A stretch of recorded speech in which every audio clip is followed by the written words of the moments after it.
Bonjour à tous et à toutes, c'est Stéphane de CRC Bois, j'espère que vous allez bien. Bienvenue dans mon atelier. Alors aujourd'hui on va parler réalisation et plus particulièrement de cette réalisation.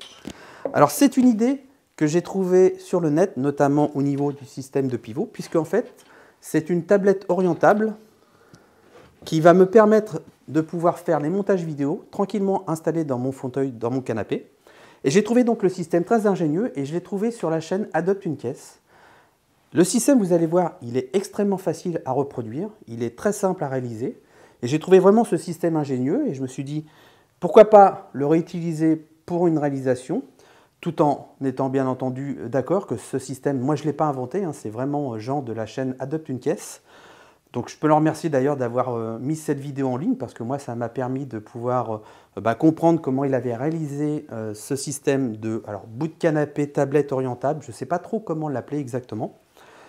Alors j'ai voulu bien entendu y apporter une petite touche personnelle en utilisant des bois différents pour lui donner un petit look et un petit côté sympa.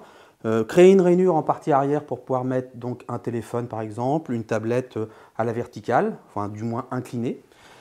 Vous allez voir dans la vidéo aussi, j'ai mis quelques photos de la réalisation une fois terminée, une fois installée dans mon salon, pour ne pas dire autrement, parce que c'est vraiment dans cette pièce-là que je vais pouvoir l'utiliser.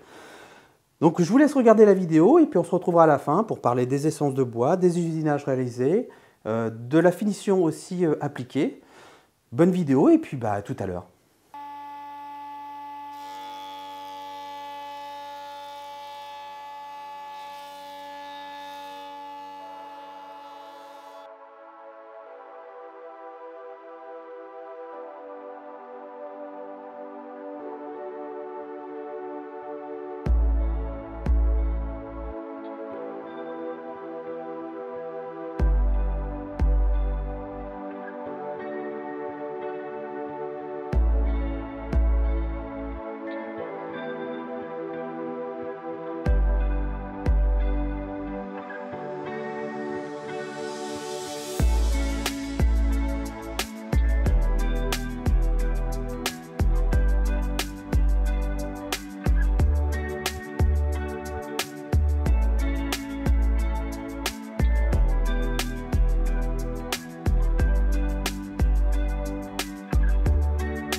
Et bien voilà, la vidéo est terminée. Alors j'espère qu'elle vous aura plu, j'espère qu'elle vous aura donné l'idée de fabriquer votre propre tablette orientable.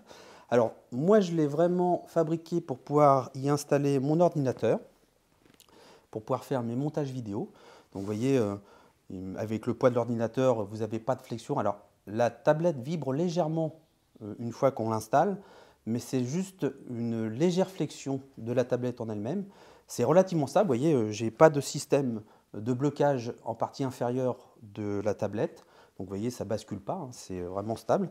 Donc je l'ai créé pour, dans un premier temps, mon ordinateur, mais vous pouvez aussi l'utiliser pour, par exemple, y installer une tablette de cette manière, ou un téléphone portable dans cette position ou dans cette position.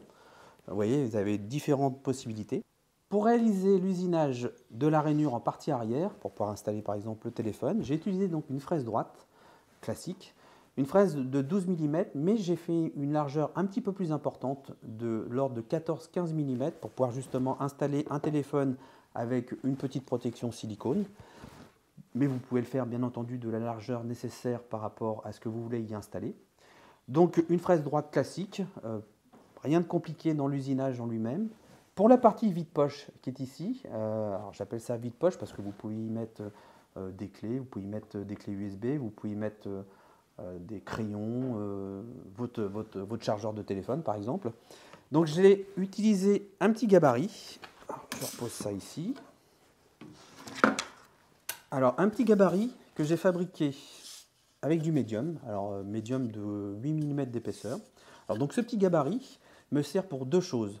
Dans un premier temps, pour pouvoir faire les arrondis. Alors là ici, j'ai utilisé donc une fraise avec un roulement en partie haute pour pouvoir reproduire l'arrondi exact de mon gabarit. Pardon. Pour réaliser donc la partie, ce que j'appelle vide-poche, donc le petit évidement que vous avez ici, j'ai réalisé donc un gabarit que j'ai évidé de la dimension que je souhaitais par rapport à la dimension de ma tablette, et essayer de trouver un petit compromis entre la dimension du vide-poche et la tablette en elle-même. Donc j'ai positionné le gabarit sur ma planche. Pour pouvoir réaliser l'usinage du vide-poche, j'ai utilisé mon affleureuse, ma bague à copier, alors une petite bague à copier, alors celle-ci c'est un diamètre 10, j'ai installé une fraise adaptée à ce diamètre. J'ai donc utilisé une bague à copier pour usiner la périphérie du vide-poche. Et puis, je me suis aperçu que pour usiner la partie intérieure du vide-poche, j'avais un risque que mon affleureuse ne bascule vers l'intérieur lorsque je faisais l'usinage. Donc réaliser des usinages aléatoires, pas propres, avec des risques aussi de voir la défonceuse partir. Donc j'ai réalisé une petite plaque que j'ai fixée sous la semelle de ma défonceuse. Ainsi, j'ai pu usiner de façon stable l'ensemble du vide-poche, tout en ayant un appui constant sur le gabarit avec mon affleureuse. Au niveau finition, j'ai utilisé de l'huile incolore Rubio. Alors, je n'ai pas de sponsor avec la marque Rubio. Moi, c'est un produit que j'utilise déjà depuis pas mal de temps. C'est vraiment un produit que moi j'aime bien, puisque c'est facile à utiliser, c'est monocouche. Et puis, ça donne un petit rendu, je trouve, assez sympa. Ça fait ressortir le veinage du bois. Ça fait vraiment ressortir le veinage du Nyangang et puis du chêne. Donc j'ai trouvé ça assez sympa de pouvoir utiliser ce produit. En ce qui concerne le système de rotation que vous avez ici, alors j'ai utilisé pour la partie inférieure et supérieure deux barres métalliques de 5 mm d'épais, 30 mm de large. Alors 30 mm de large parce que ça correspondait aux 30 mm de ma partie verticale. J'ai utilisé un système de tige filetée et écrou. Alors ici, en partie haute, j'ai soudé un écrou pour pouvoir fixer la tablette sur la tige filetée, par l'intermédiaire aussi de cet écrou, pour pouvoir le verrouiller. Sur la partie inférieure, j'ai soudé plusieurs écrous ici. Alors pour la bonne raison qu'un écrou sur une tige filetée, vous avez relativement du jeu entre l'écrou et la tige filetée. Lorsque vous mettez un deuxième écrou soudé sur le premier, vous réduisez le jeu entre l'écrou et la tige filetée. Et lorsque vous mettez un troisième écrou, alors vous pouvez en mettre bien entendu plus, mais lorsque vous mettez un troisième écrou, qui est soudé sur les deux premiers, vous réduisez encore le jeu. Ce qui permet d'avoir une tablette mieux fixée, plus rigide, et éviter ce phénomène de flambage que l'on peut avoir si jamais on avait du jeu entre les écrous et la tige filetée. Sur la platine inférieure que vous avez ici, j'ai utilisé un écrou frein, un écrou de ce type. Alors cet écrou me permet de pouvoir serrer le système de tablette tige filetée sur la platine inférieure. Une fois que c'est serré, avec la petite bague plastique que vous avez à l'intérieur, donc ce qu'on appelle la partie frein de l'écrou, ça me permet de pouvoir donc fixer la tablette, la tige filetée sur la platine inférieure et conserver la possibilité de rotation de la tablette sans que le système ne se desserre. Alors c'est pas facile forcément par moment de pouvoir expliquer dans une vidéo comment on a réalisé telle chose ou telle chose. En tout cas, j'ai essayé d'être le plus clair possible. J'ai vraiment pris beaucoup de plaisir à nouveau à mélanger les essences de bois. Je trouve que vraiment le chêne, le nyongong et le frêne, ça fait un petit côté sympa, un petit côté esthétique que moi j'apprécie beaucoup. J'espère que vous apprécierez aussi cette réalisation. J'espère donc que vous pourrez reproduire avec vos codes bien entendu, avec votre touche personnelle bien entendu, une réalisation de ce type. Je remercie à nouveau Adopt une pièce par rapport à la vidéo qu'il a faite il y a quelques temps, parce que ça m'a vraiment aidé énormément pour faire le système de pivot. Donc merci beaucoup. Voilà, je pense que j'ai tout dit. Alors pour ceux et celles qui ne seraient pas abonnés, n'hésitez pas à vous abonner, à activer la petite cloche de notification pour ne pas rater les futures vidéos. D'ailleurs, pour les futures vidéos, je vais faire une petite pause, alors une petite pause estivale, mais n'ayez crainte, je reviens à la rentrée avec plein de projets. Alors des projets que je vous avais plus ou moins parlé lors de la vidéo FAQ, des projets pour mon fils, ma fille, ma femme. Donc il y a beaucoup de projets à venir. J'espère que je pourrai les réaliser de la même manière que ce que j'ai fait jusqu'à présent. Donc je vous remercie beaucoup d'avoir visionné cette vidéo. Je vous souhaite à tous et à toutes de passer de bonnes vacances et je vous dis à la rentrée, faites de beaux projets et de beaux copeaux dans vos ateliers.